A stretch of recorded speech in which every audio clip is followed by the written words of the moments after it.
Горлович. Здравствуйте. Guten Tag. Staatssekretär des Auswärtigen Amts, der außenpolitische Berater, der europapolitische Berater, der Wirtschaftsberater aus dem Здравствуйте. Министр иностранных дел, отдела внешней политики аппарата, депутат парламента.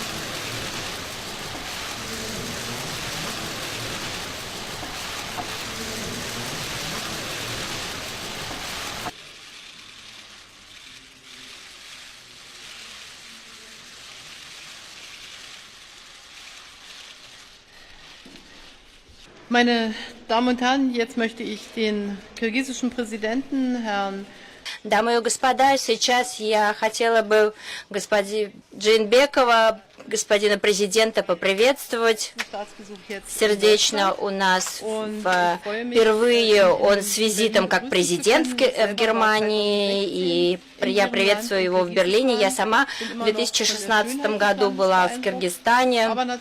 Я все еще очень хорошо помню, какая красивая эта страна, но и помню о том, как вы намереваетесь решать те проблемы, которые существуют, установление парламентской демократии, обращение с естественными природными ресурсами, преодоление геостратегических вызовов и многостороннее сотрудничество. Все эти темы объединяют нас.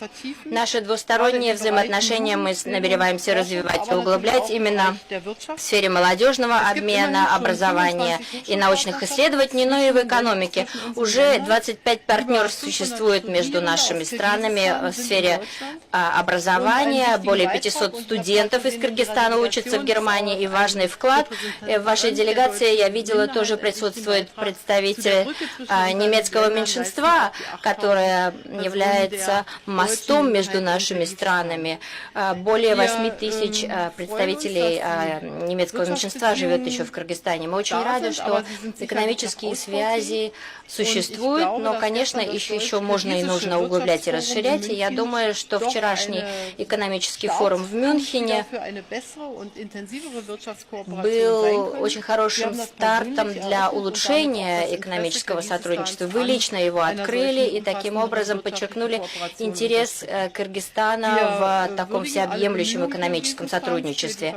Регионального сотрудничества, прежде всего в сфере водопользования, и мы поддерживаем Кыргызстан в том, чтобы в рамках фонда по спасению Арала совместно с другими партнерами искать решение этой проблемы. Европейский Союз, и о котором тоже мы будем говорить, сейчас разрабатывает новую стратегию по Центральной Азии, и в этом контексте мы тоже будем говорить об ожиданиях, которые у вас есть по отношению к Европейскому Союзу и Германии. Сердечно приветствую вас и очень рада видеть вас здесь. Спасибо, рахмат сізге. Урматтуу массалык маалымат каражаттарынын өкүлдөрү, урматтуу айында жана мырзалар, баарынан мурда мени Германияга расмий сапар менен чакыргандыгы үчүн федералдык канцлер Ангела Меркель айымга терең ыраазычтык билдирем. Бүгүн биз эки өлкөнүн ортосундагы кызматташтыктын актуалдуу маселелерин талкуулайбыз жана келечектин пландарын белгилейбиз. Акыркы жылдарда жогорку жана эң жогорку деңгээлдеги саясий байланыштар бир топ активдешти. Буга 2016 жылы федералдык канцлер Ангела Меркельдин Кыргыз Республикасына расмий сапары менен келиши өбөлгө түздү. Бүгүн федералдык президент Франк Вальтер Штайнменен жана Бундестагтын президенти Вольфганг Шойбле мырза менен маанилүү саясий жолугуштар болуп өттү. Биз мазмундуу жана жемиштүү сүйлөшүүлөрдү өткөрдүк. Алар эки тараптуу карым-катнаштык бардык тармактарын ичине камтып, өз ара ишеним жана түшүнүү маанайда болуп өттү. Кече Мюнхен шаарында Бавария жетекчилиги менен жолугуштарды жана сүйлөшүүлөрдү өткөрдүк. Хан Зайдел атындагы фонддо чыгып сүйлөдүм.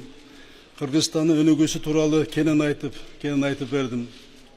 Биз эки өлкөнүн бизнес чөйрөсүнүн өкүлдөрү катышкан Кыргыз-Герман ишкерлер форумун өткөрдүк. Экономикалык кызматташтыкты активдештирүүгө багытталган байланыштар түзүлдү. Эки өлкөнүн өкмөттөрү жана мекемелер ортосунда 10дон ашуун маанилүү документтерге кол коюлду. Ишкерлердин ортосунда да бир катар келишимдерге жана меморандумдарга кол коюлду. Алардын жалпы жыйынтыгы 1 миллиарддан ашык евро түзөт.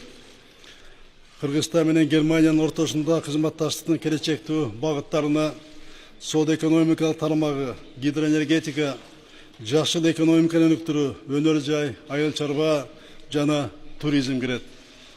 Кыргызстан үчүн германиялык инвестициялар тартуу, чакан жана орто ишкерликти түзүү жана айыл чарбада кызматташуу актуалдуу болуп эсептелет.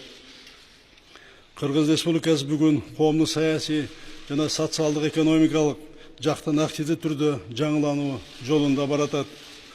Биздин негизги максат экономикасы өнүккөн, парламенттик демократиялык укуктук мамлекетти түзүү болуп саналат. Жалпысынан биз Кыргыз-Герман карым-катнаштарынын өнүгүү деңгээлинде канааттануубузду билдиребиз. Германия Федеративдүү Республикасы менен соода-экономикалык байланыштарды кеңейтүүгө басым жасоо менен азыркы темпти улантуу маанилүү деп эсептейбиз. Кыргыз-Герман парламентаралык кызматташууну активдештирүү биз үчүн өтө маанилүү. Маданий гуманитардык жаатта, билим берүү жана илим тармагында мындан ары да тыгыз кызматташабыз деген үмүттөбүз. Бул багыт Кыргызстандын келечеги үчүн жакшы инвестиция болот деп ишенебиз. Албетте, Кыргызстандын Европа биримдиги менен кызматташуу маселеси да күн тартибинде турат. 2019 жылы Европа биримдигинин Борбор Азия боюнча жаңы стратегиясын кабыл алышы күтүлөт.